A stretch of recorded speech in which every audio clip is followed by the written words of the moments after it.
people give up their time, their life, and come in here for people they don't even know. One of the most amazing things is the volunteers come from all different walks of life. And somehow it all works. It brings people together because they're doing something they care about. I think the joy is knowing that someone's going to receive this meal and it's going to make their life better. You never know who you're standing next to and who you're helping. Well, for me, it's been wonderful. I wouldn't be here for 19 years if it wasn't. I've been involved for nearly 20 years because there is nothing more powerful than bringing food to people.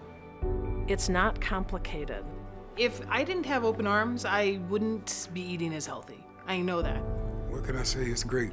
Open arms have been a big benefactor in my life. I think it's one of the most phenomenal stories of the entire AIDS crisis here. Making food for people is an act of love. Delivering food to people is an act of love. It's just a magical place to be.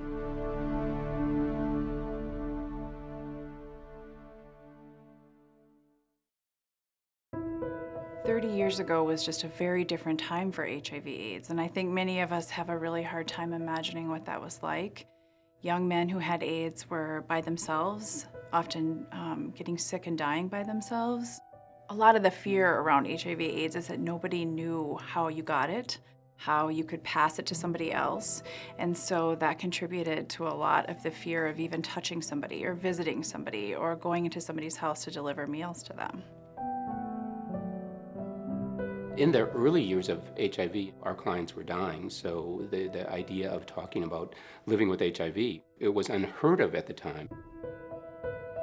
The AIDS community badly needed people caring about it, particularly in the early days when there was so much fear of AIDS and so much discrimination against people who had AIDS.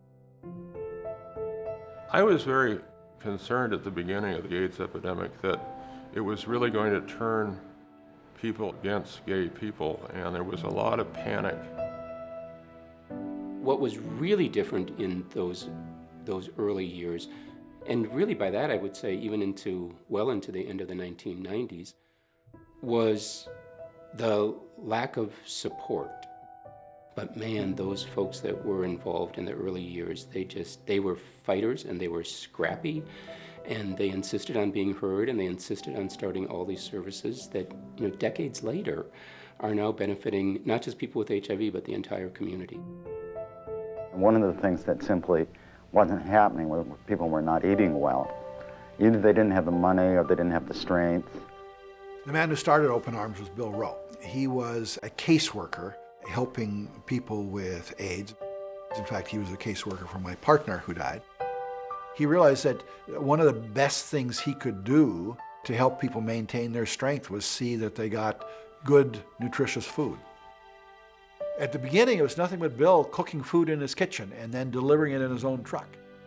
He was dedicated and thought about very little else, even though he was a professor at the university and managed to keep up his class load. This was what mattered to him more than absolutely anything else, and he was involved in this all day long, all week long, every day of the week. Really, at any point, Bill was ready to throw bags in the back of his little pickup truck and deliver meals. He was there 8 days a week. He was not what you think of as normally inspirational. And somehow this grizzly, gruff guy who was often difficult to get along with managed to inspire all these people to get involved. I met Bill Rowe, I think, in February 1991 when he came into a bioethics course I was teaching. One of the other heroes of the early days of Open Arms was Sister Joanne Lucid. And she brought Bill and another person in to give a panel presentation on this pandemic. Bill said, after a pandemic is over, you have to ask yourself what you did during it. It's not a good idea, he said, to sleep through a pandemic. He said, I can cook. What is it that you people can do? I don't care what it is. Please don't sleep through this. And it was like I was shaken and woken up. I have 9, but they're not too full today, so I can manage them all. The early volunteers were largely women from local church congregations, coming in from the suburbs, cooking in their homes, coming in to deliver the food to people in their own homes in the inner city. Well, I've worked in restaurants all my life, and I enjoy cooking. When I first started with Open Arms, we only served clients that were affected by HIV, and not their parents, not their families, just the individuals. And we had 50 clients. When we started, there wasn't any paid staff for a couple of years. It was totally a volunteer activity. People would pay for the food out of their own pockets. But pretty quickly into the AIDS epidemic, there was such a broad amount of support for us. Churches turned out, restaurants, people gave us food, farmers gave us food. We had such a mixture of people that were a part of this operation, really struggling every day to make it work.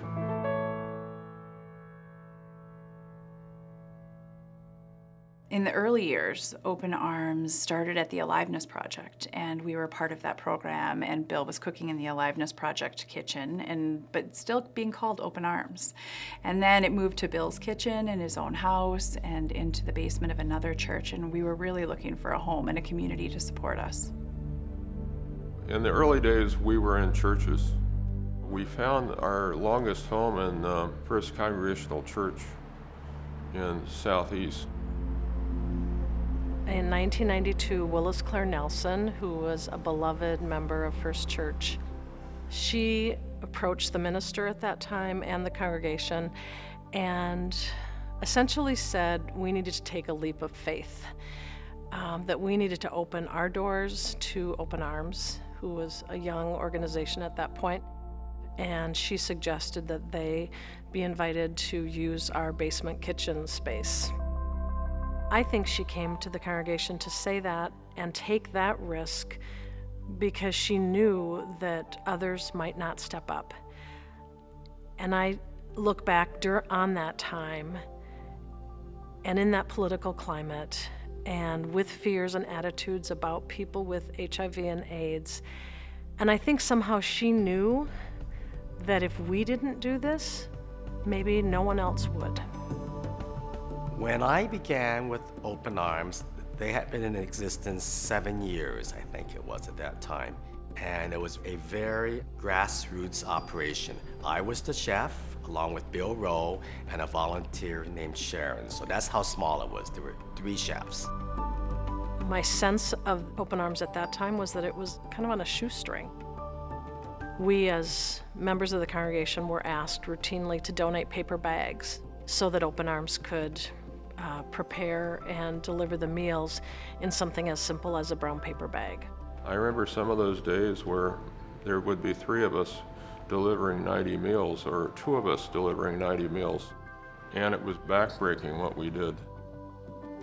They could have gone either way. It was an organization that could have survived or might not have if some things were not lined up and some people didn't step up. Bill recognized in 1995 that Open Arms was getting too big, and he couldn't do it with lists written on pieces of paper. So I was on the committee that was lucky enough to have Kevin Wingy walk through the door. I didn't decide that I wanted this job. I knew I was supposed to do this job. After my first phone interview with the board chair, I hung up the phone and knew that I absolutely knew that I was meant to do this work. So there was an interview in the basement of First Congregational Church, and my interview was at 6 o'clock at night on New Year's Eve.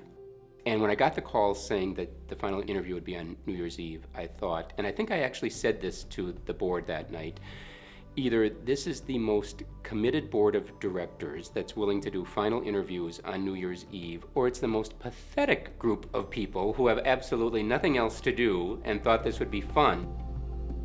In the old church, off of the back boiler room, around a table, Bill Rowe, Phil Wilkie, David Bjork, and I got to sit with these people as Kevin Wingy came in the door, and we interviewed 2 or 3 other people, but it was absolutely clear. So I knew that I wanted to get involved, and I particularly was interested in those basic human services, which at that point, there weren't the meds that were keeping people alive. So it really was food and compassion. So that's, hopefully, for me, it was a perfect fit to go to work for Open Arms. As they grew and evolved from this small organization, grassroots organization with no corporate support, no large donors stepping up at that time, that it was really this cadre of everyday citizens, straight, gay, people who had HIV, people who did not, families, children, church members, non-church members, stepping up to say, this is what we can do. We can do this one thing.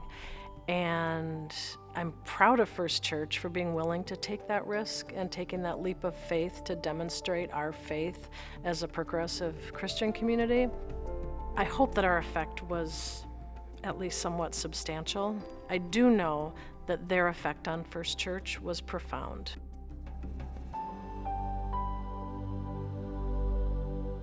First Church was a great home for us, but we knew that in order to really continue to meet the needs in the community, we needed a commercial kitchen. And so we started to look and were able to purchase our building on Franklin. We were so proud of the kitchen we built on Franklin Avenue because it was really so much better than anything we had had in the entire history of the organization. That was very exciting when that place opened because it was so much bigger than the church basement. Now we actually had a building with air vents, stoves that worked. It had room for all of us, and it had room for the cooks. Every square inch of space was utilized in that old building. In the winter, we would all huddle around space heaters next to the washer and dryer. Once in a while, there'd be some water coming in down there. And very quickly, of course, we were serving not 50 clients a day, but hundreds of clients a day.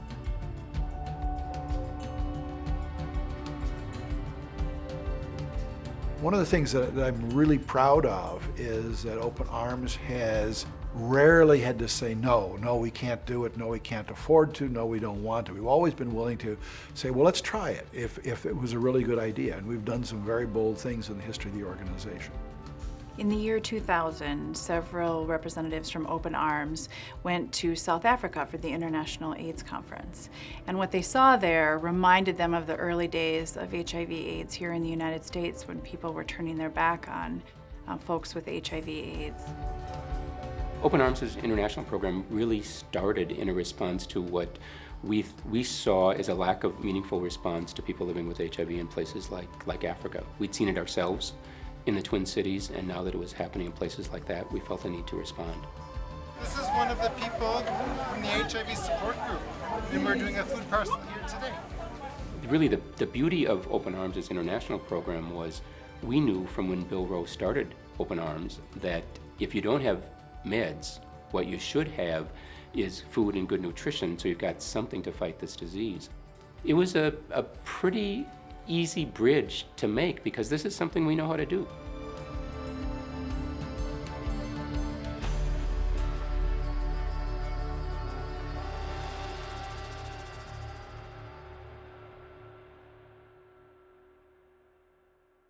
Open Arms is something good that's come from a terrible disease. We've been preparing and delivering nutritious meals for people living with HIV/AIDS since 1986. Over the years, the number of people we were delivering meals to grew and grew and grew. We'd get calls from time to time from families or from social workers asking if we'd be willing to deliver meals to people with other diseases, and we'd always had to say no because that wasn't part of our mission. One more person calls and asks, can you serve me a meal? I'm going through chemo, or I've got MS, or whatever. You know, it's hard. It's hard to say no to these folks that you know need the services. I do remember one specific board meeting. Kevin had a way with his words, and he just paused and had told us that he was done taking phone calls from other people with other illnesses that we just couldn't serve. And I can specifically remember Kevin saying to us, I don't want to say no anymore.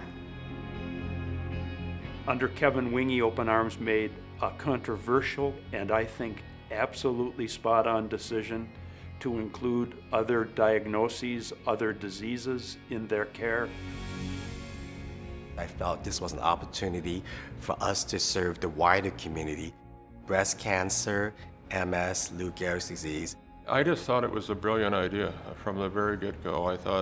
I told Kevin that very night that it's exactly what Bill would have wanted. And by then AIDS had changed so that not everyone that has HIV or AIDS is homebound now, so that we needed to widen the client base. At the end of the day, it's about helping more people. So it didn't seem risky, it seemed right. Open Arms can do more. The next step is to plan for the future by building a program that will ensure that no one who is ill will go hungry. We were approaching serving 400 clients, and everybody was talking about, we cannot get any bigger. We do not have capacity. We're going to have to start turning people away. As we grew, from 10 or 12 people to 50 people to 100 people, all of a sudden we needed an awful lot more space than we'd had before. So we took on working on evenings and multiple shifts in order to be able to handle even more people. When we were at the Franklin building, the need just continued to grow. And so because the need wasn't going away, folks at Open Arms set out looking for a new kitchen and starting a campaign to be able to build this beautiful building here.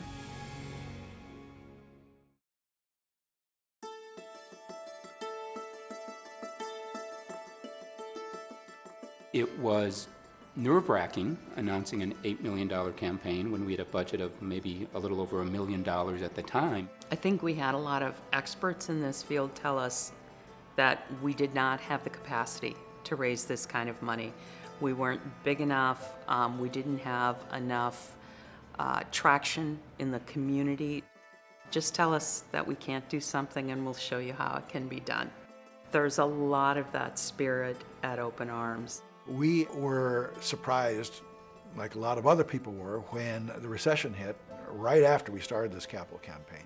We saw other organizations having difficulty raising money, but we didn't let that get in our way, and we didn't think it was going to stop us. Early on, we had some wonderful people who stepped up and made some initial gifts.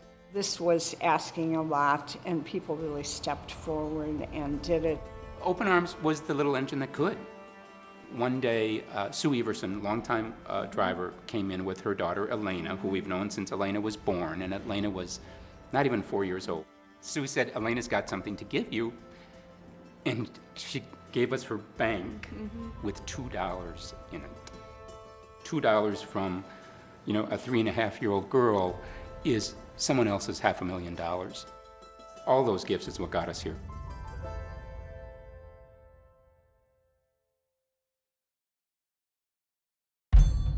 This site where Open Arms is right now is the site of a bar that was a lot of trouble. We were really struggling to find a piece of property. And the mayor said, well, the old Commodore bar that burned down is just down the street from our old location. Why don't you check that out? I remember after the conversation with Kevin and John where I suggested this place, driving away thinking, nah, that can't really happen. I don't want to get my hopes up too much. I remember the meeting with the real estate man who said to John and me, he said, you really want to buy this parcel of land? And we said, it's absolutely perfect. Our job as designers was to design a building that embodied the mission of the organization. And because the kitchen is at the center of Open Arms, the kitchen conceptually and functionally became at the center of the building.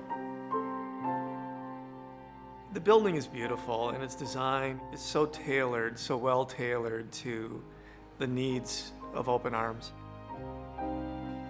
The groundbreaking for this project was a very moving moment and celebration. Everyone was crying.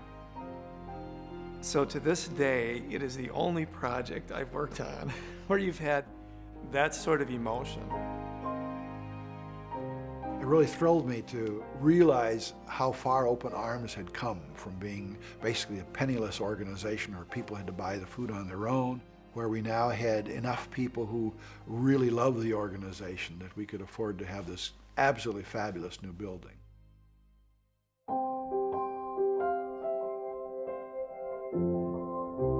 We feel really lucky to be in this building, and we've been able to prepare 3 million meals just being in this building since 2010.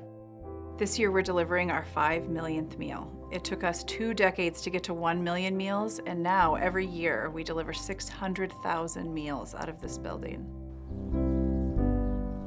In 2011, we began our Open Farms program, and now we have 3 urban farms that produce between 10 and 12,000 pounds of produce every year that we use in our clients' meals.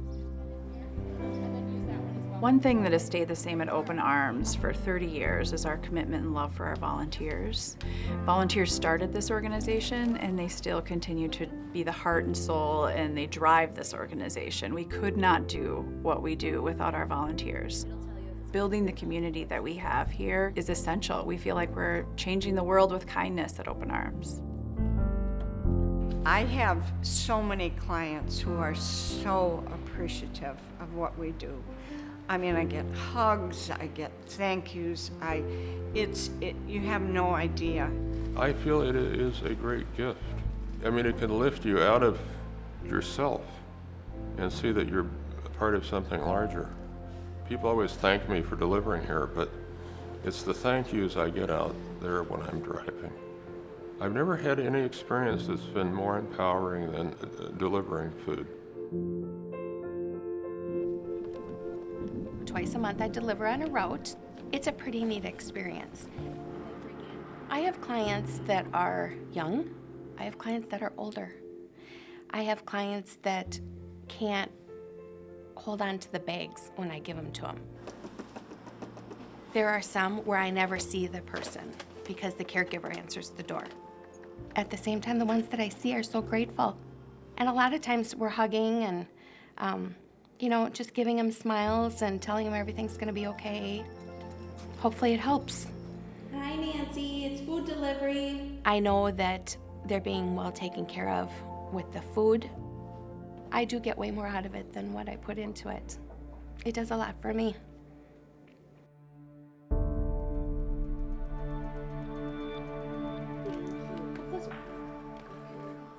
I have multiple sclerosis, or MS. It's like the worst flu day you've ever had, and you have to get up anyway and take care of your kids. You go through relapses. And on my bad days, it's not describable. Making a meal is impossible. Nutrition is where it starts when someone is sick because they don't have the time or the effort to eat healthy. And if they're not eating healthy, then it's harder for them to take care of their disease. Open Arms food program has been wonderful for me. It's provided a meal for me to stay healthy, not have to worry about preparing, going to purchase groceries, preparing for groceries. When I first got diagnosed with cancer, we had, friends and family, people from my church would give us some meals, but then that quickly stopped. And so then what was really nice with Open Arms is that's a program that kept going, and we've been doing that for well over a year, and that's been such a blessing. Open Arms has been great. Through the years, every year I get a birthday cake or some cupcakes from them on my birthday. It's really positively impacted me that, I don't have to worry about fatigue and the stress of having to cook a meal at night.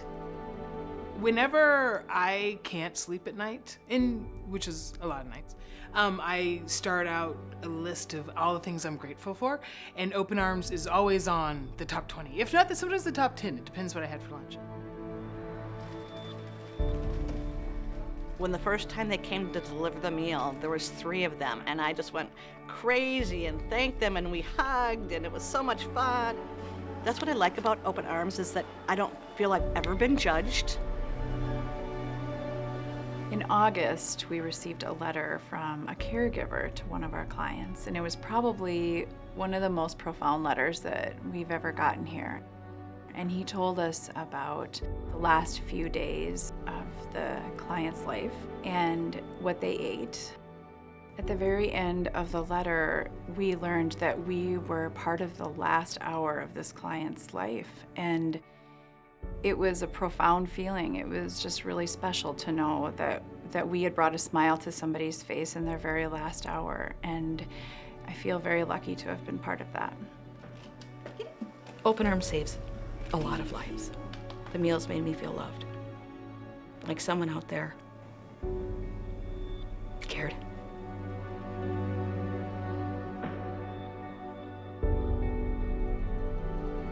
I often come here and literally think about all the people that were with us early on that aren't with us anymore. I think this is a great tribute to all those people, to all the effort that we put in.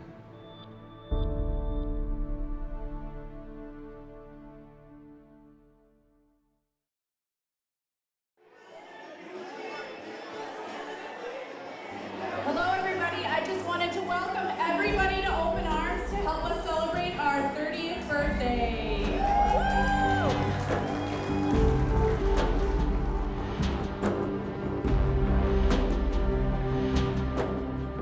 When I think about the future for Open Arms, I see endless possibilities.